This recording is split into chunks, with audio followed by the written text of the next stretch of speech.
Bonjour, ici Marie-Ève Lamonde et voici l'info CMA TV en bref. Le Centre d'aide aux entreprises Montmagny-Lillet et Synergie Montmagny-Lillet s'unissent pour présenter le deuxième forum en développement durable. Cette journée d'échange avec plusieurs conférences et ateliers sur le thème de l'économie circulaire se tiendra le mercredi 15 novembre à Cap-Saint-Ignace à la salle Léandre Boutin.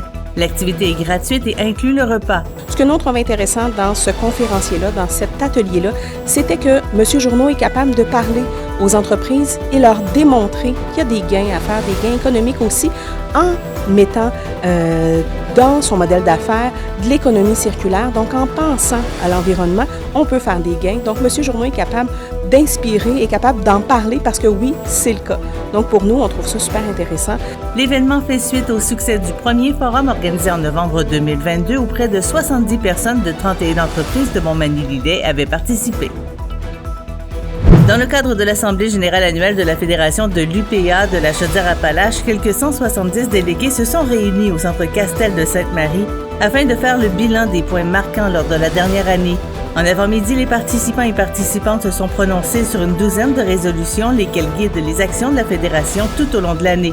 Plusieurs échanges animés ont eu lieu, notamment afin de mieux protéger les terres cultivées et cultivables et ainsi limiter les pertes de la zone agricole.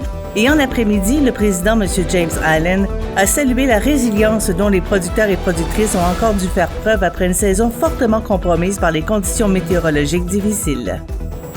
Tourisme Chaudière-Appalaches lance le deuxième appel de projet du plan Montagne, un programme qui vise à renforcer la vitalité du tourisme de montagne au Québec en soutenant des projets d'entreprises touristiques et de communautés gravitant autour du tourisme de montagne.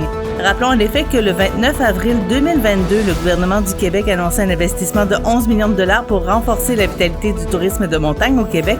De cette somme, 2 millions ont été confiés à Tourisme Chaudière-Appalaches pour soutenir des projets en tourisme de montagne dans 12 régions touristiques, dont Chaudière-Appalaches.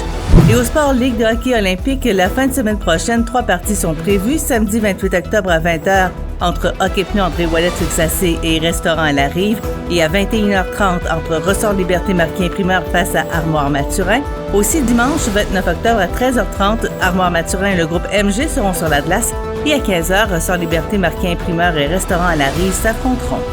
Pour plus d'informations, visitez le cmatv.ca ou suivez-nous sur le fil Twitter X de CMA TV.